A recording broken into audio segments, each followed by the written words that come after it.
Louvado seja o nome do Senhor. Você vai abrir a sua Bíblia em dois lugares. Primeiro, você vai abrir em 2 Samuel, capítulo 11. E depois, você vai marcar 2 Samuel, capítulo 11. E depois você vai abrir em Mateus, livro de Mateus, capítulo 13.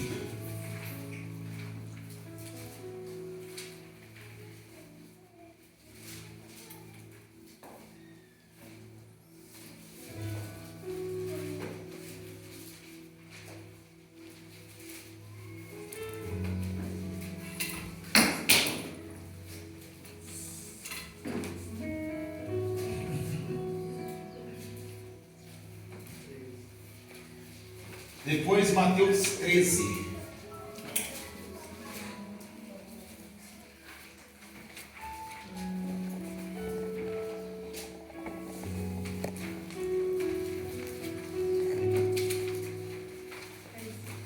Isso.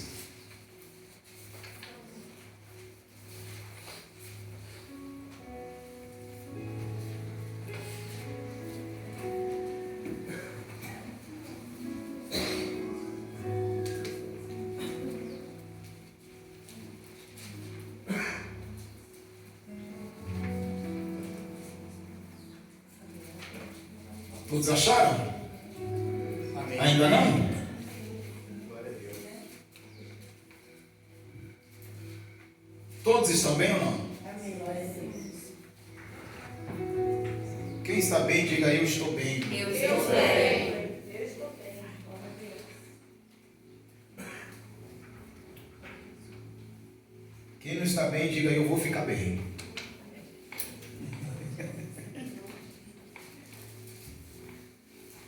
Todos acharam ainda não?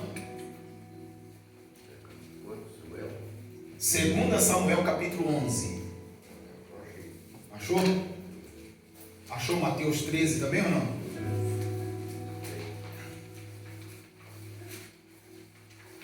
Glória a Deus.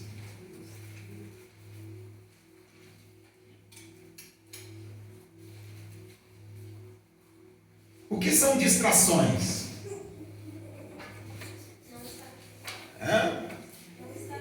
Não estar atento. É o mesmo que está boiando, né?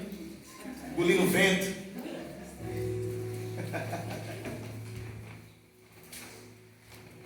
As distrações no meio da jornada, ela é perigosa.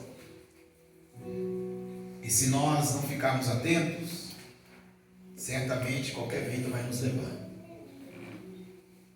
Você sabe que quem te chamou para a jornada é Deus. E todas as ordenanças, coordenadas, ela vem dele.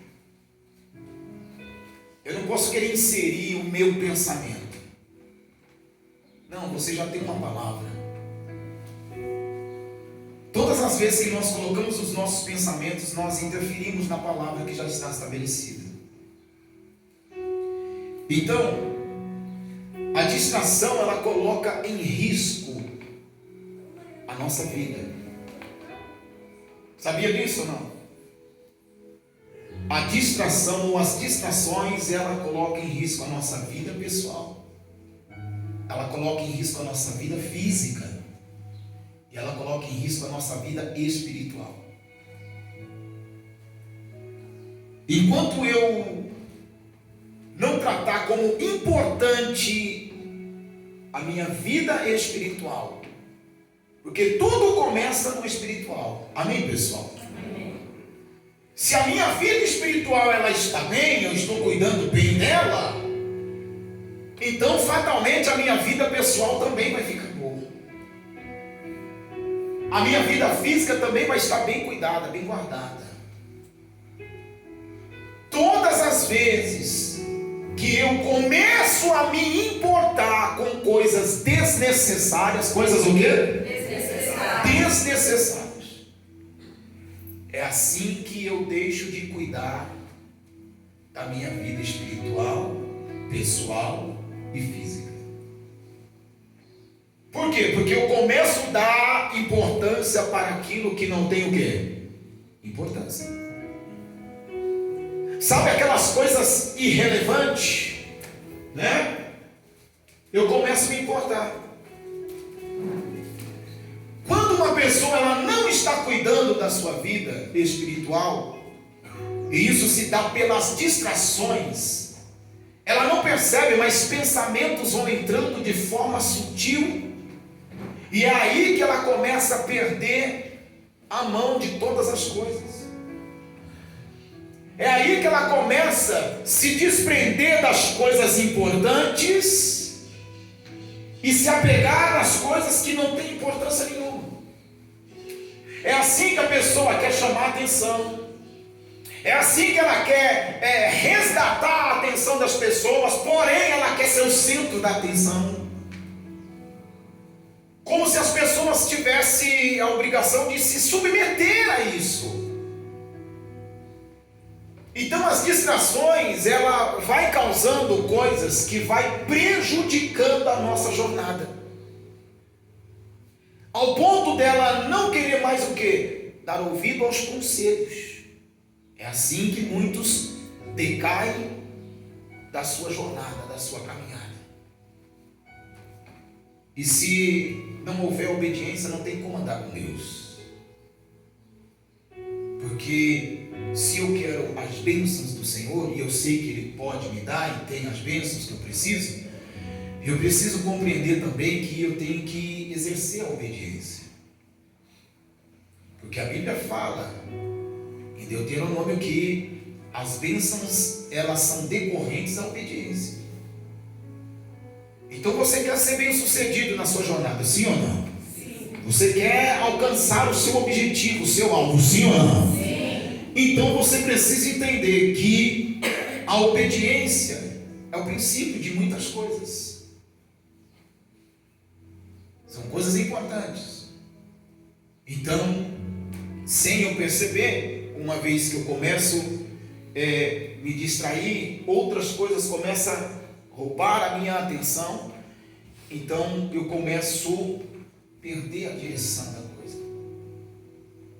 Eu começo a enfraquecer naquilo que outrora eu era forte. Se você parar para pensar, outrora você era forte na oração. Outrora você era forte buscando a Deus. Outrora vir para a igreja já não era difícil para você, não era um sacrifício, não era pesado, não. Para você era um prazer, mas hoje, de repente, você está lutando para poder estar presente.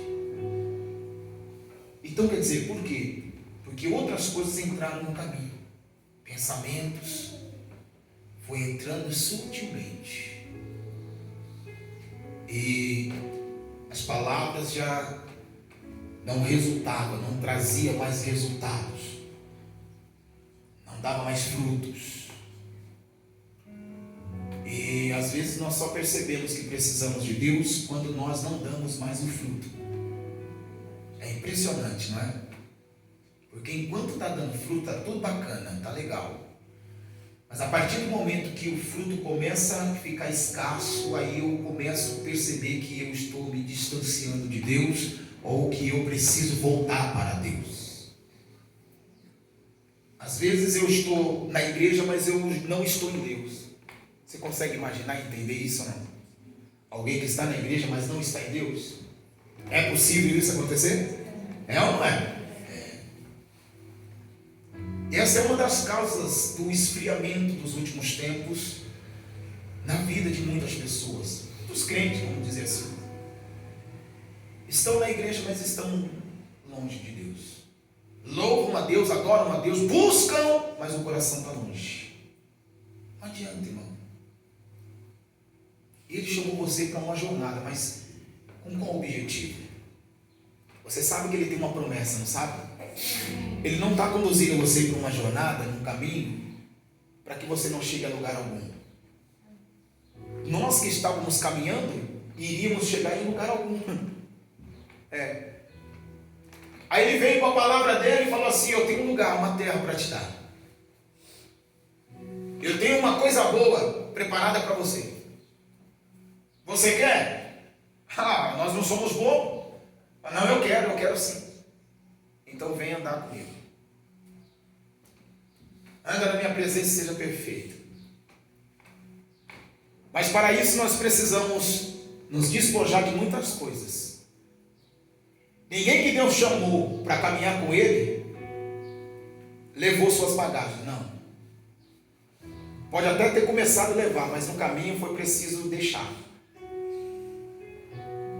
Então quer dizer, se eu quero andar com Deus, eu preciso entender que as minhas coisas, elas vão se perder pelo caminho.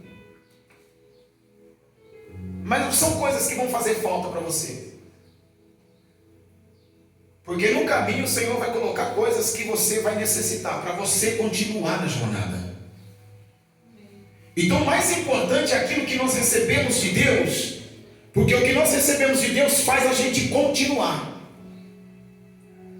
E as coisas que são nossas faz a gente parar. Quantas pessoas que receberam coisas ou alcançaram coisas e pararam? E aí, para que a pessoa despertasse para isso, o próprio Deus permitiu que ela perdesse. Por quê? Porque aquilo ali estava fazendo ela parar. No meio da jornada estava pesado. Eu não posso deixar isso aqui. Não, tem que deixar. Vende tudo, dá aos pobres. Não foi isso que ele falou para o jovem? E vem me segue, você vai ter um tesouro no céu. Quer dizer, eu tenho um lugar preparado para você. Mas você tem que largar aquilo que é seu.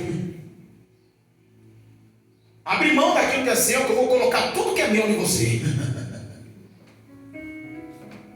Mas ele não quis. Não quis.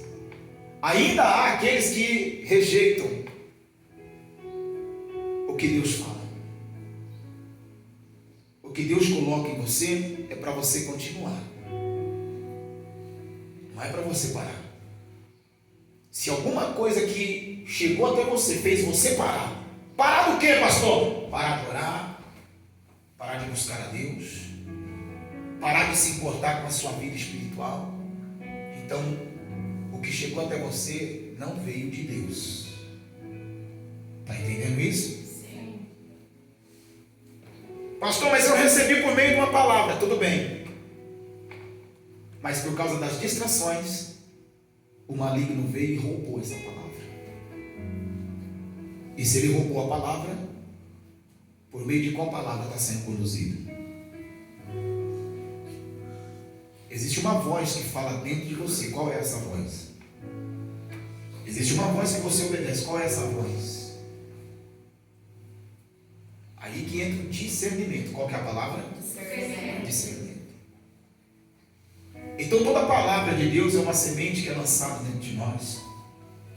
E essa semente ela precisa ser cultivada. Precisa ser o quê? Cultivada. Do contrário, o maligno vai roubar.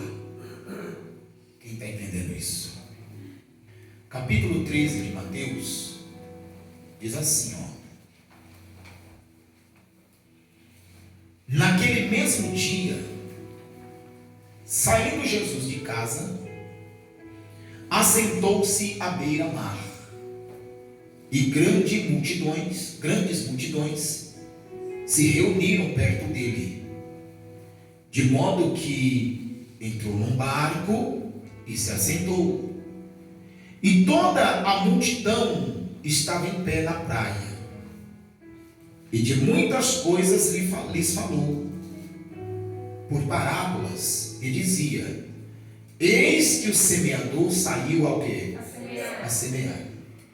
E ao semear, uma parte caiu à beira do caminho, e vindo as aves, fizeram o quê? Comeram.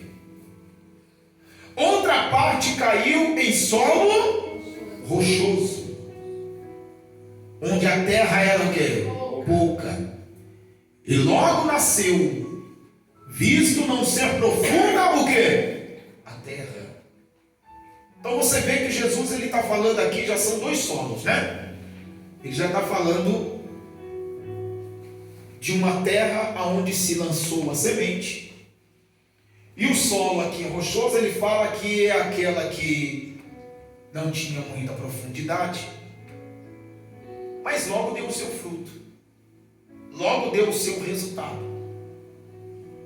Mas pelo fato de ela não ter muita raiz, logo aconteceu o quê? Se perdeu. Então existem aqueles que chegam, aqueles que de repente eles tomam uma decisão: eu preciso tomar um rumo na minha vida, eu preciso mudar a história da minha vida, e aí ela começa a fazer tudo certinho, né? Começa a buscar Deus, começa a se envolver com as coisas de Deus, mas aí logo dá o seu fruto, e daqui a pouco acabou, some, desaparece. Não é isso o solo que Jesus está falando? Sim. Olha lá, ó. A outra parte caiu no solo rochoso, onde a terra era pouca, e logo nasceu, visto não ser profunda a terra. Aí diz assim, ó: saindo, porém, o sol fez o quê? Queimou. E porque não tinha o quê? Raiz, secou-se.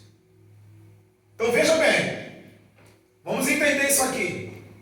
Por que aquele fruto ele se queimou? Porque não tinha raiz. Então quer dizer que o problema não foi o sol. O problema não foi o sol. O sol ele queimou. Mas por que estragou o fruto? Porque não tinha raiz. Você está entendendo que nós vamos passar por alguns períodos? Nós vamos passar por algumas etapas. E o sol vai vir, pode até queimar, mas se tiver raiz, vai reviver. Agora eu vou perguntar para você: Deus trabalha na onde? Deus trabalha no fruto ou na raiz? Hã? Deus trabalha na raiz. Por que na raiz? Porque é da raiz que vem a vida para... Você está pegando? Está quase pegando, né? É da raiz que vem o sustento. E aí eu vou perguntar para você: quem que é o seu sustento?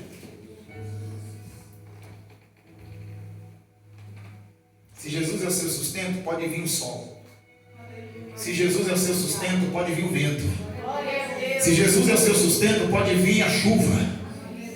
Pode inundar os rios, pode alagar, pode fazer o que for, que você vai prevalecer.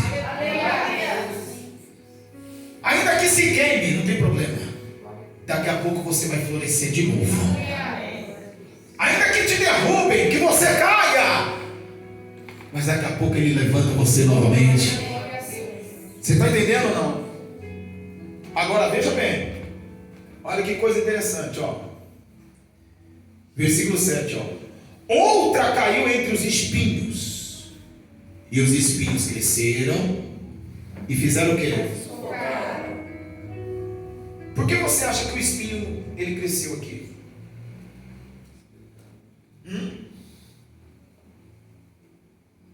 O espinho é bom? Você planta espinho lá e coloca lá na sua casa? Hã? Normalmente quando você vê espinho é para proteger, não é?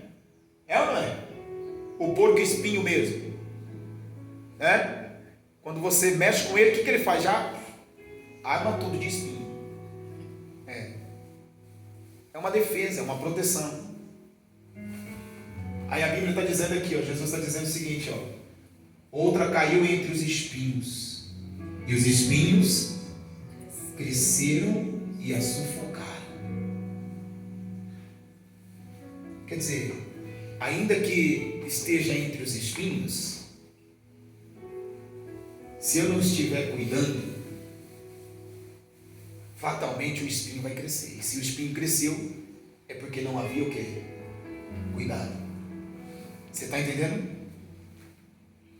E aí que entra a questão da distração. Eu vi que aquilo ali poderia me ferir. Eu vi que aquilo ali poderia machucar a mim. Mas eu, distraído, não tomei nenhuma atitude. E aí o que aconteceu com o espinho? A Bíblia diz que o espinho cresceu. Quer dizer, o espinho representa o quê? O mal, vamos dizer. E eu percebendo que o mal está ali, eu permiti que o mal crescesse. Eu permiti que o mal crescesse, de maneira que eu ficasse sufocado pelo mesmo. Aí diz assim, ó, vamos lá. Outra, enfim, caiu em boa o quê? E deu fruto. A 100, a 60 e a 30 por um. Aí ele diz, quem tem ouvido, para ouvir, ouça. Continuando, agora Jesus vai explicar, porque Jesus ele usa essa expressão aqui, porém, o que acontece? Eles não conseguem entender muito bem. Aí Jesus vai explicar agora. Porque essa parábola chama a atenção dos discípulos. Aí diz assim, ó. Então se aproximaram os discípulos e lhes perguntaram, por que eles falas por parábolas? Ao que respondeu, porque a vós outros é dado conhecer os mistérios do reino dos céus, mas àqueles não lhes é isso o quê? Concedido. Pois ao que tem se lhe dará, e terá em abundância, mas ao que não tem, até o que tem lhe será o quê? Tirado. Por isso lhes falo por parábolas, porque vendo não veem, e ouvindo não ouvem, e nem entendem, de sorte que neles se cumpre a profecia de Isaías: ouvireis com os ouvidos, e de nenhum modo entendereis, vereis com os olhos, e de nenhum modo percebereis. Porque o coração deste povo está o quê? Endurecido de mau grado. Ouviram com os ouvidos e fecharam os olhos, para não suceder que vejam com os olhos e ouçam com os ouvidos, entendam com o coração, se convertam e sejam por mim o quê? Curados. Então quer dizer, Jesus está dizendo o seguinte: olha, para vocês discípulos é dado conhecer os mistérios. Para vocês a porção é maior e melhor. Então o que Jesus está falando para mim e para você? Jesus está falando o seguinte: olha, dificilmente alguém que está compreendendo todas as coisas que falo vai falhar ou vai errar na sua jornada. Por quê? Porque este, por sua vez, ouvindo, ele vai compreender e ele vai obedecer também. Mas de nada adianta eu estar aqui ouvindo, mas não compreendendo nada. Aí Jesus está dizendo o seguinte: sabe por que esse povo não compreende? Porque o coração deles está o quê? Endurecido, cheio de mau grado, cheio de mal, cheio de coisas más. E por isso fecham os olhos para aquilo que eu estou mostrando. Você está entendendo? Não tem aquela pessoa que insiste naquilo que ela sabe que é errado? Não tem aquela pessoa que você já chegou e falou para ela: oh, querida, está errado isso aí. Você já falou tantas vezes para uma pessoa assim: oh, você está pensando errado, você está falando bobagem. Não, você está equivocado, você está equivocada naquilo que você está pensando, na maneira que você está falando, você está errado. Você já falou isso para muita gente. Você já falou. Eu falei para uma pessoa essa semana: você está falando bobagem, você não sabe de nada. Para você falar, primeiro você tem que entender. Não adianta. Então Jesus está dizendo: o coração destes está endurecido. Aí o 16, olha o que Jesus vai dizer aqui, ó. Bem-aventurado